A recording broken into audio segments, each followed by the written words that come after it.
നമസ്കാരം. ഇന്ന് ഗീ റോസ്റ്റ് എങ്ങനെയാണ് ഉണ്ടാക്കുന്നതെന്ന് നോക്കാം. ഇന്ന് ഒരു ഗീ റോസ്റ്റ് ഐറ്റവുമായിട്ടാണ് ഞാൻ നിങ്ങളുടെ അടുത്ത് വന്നിരിക്കുന്നത്. എല്ലാവരും അത് ഉണ്ടാക്കുന്നത് എങ്ങനെയെന്ന് കണ്ട് മനസ്സിലാക്കുക. എല്ലാവർക്കും അറിയാവുന്നതാണെങ്കിലും ഞാൻ എൻ്റെ രീതിയിൽ ഞാനിതിനെ ഒന്ന് പ്രദർശിപ്പിക്കുന്നു.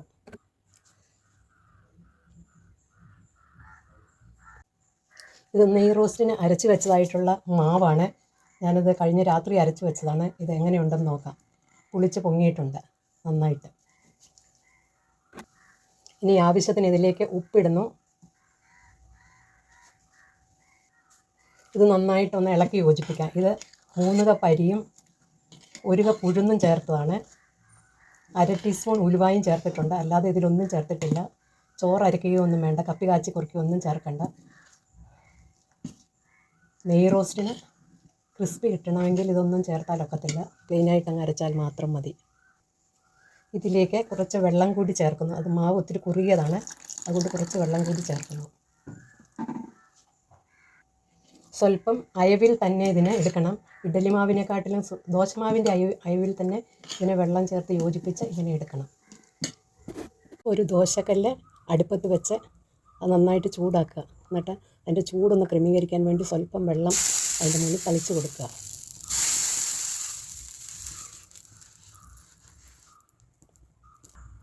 എന്നിട്ട് അതിലേക്ക് മാവിനെ ദോശ പോലെ വലുതായിട്ടെടുക്കുക.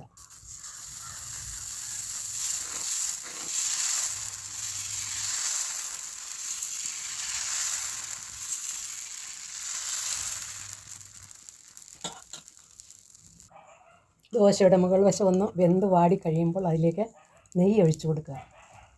നെയ് റോസ്റ്റിന് നെയ്യ് തന്നെ ഒഴിക്കണം, എണ്ണ ഒഴിക്കരുത്.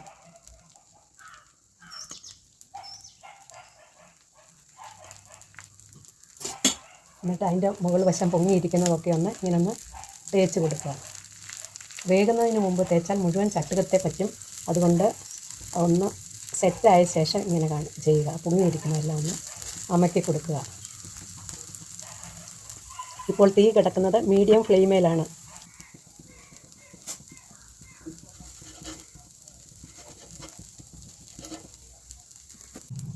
ഇങ്ങനെ അതിനെ കൂണ് കൂട്ടി എടുക്കാവുന്നതാണ്.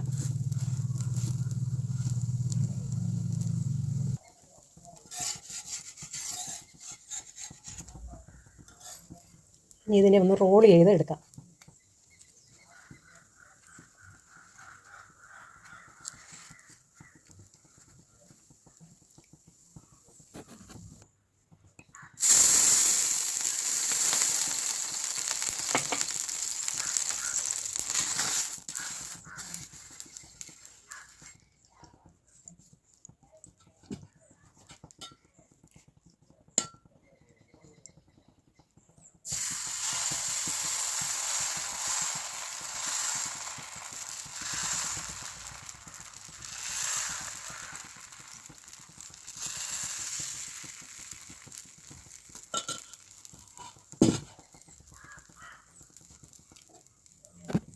ആവശ്യമനുസരിച്ച് തീ കൂട്ടിയും കുറച്ചും കൊടുക്കണം.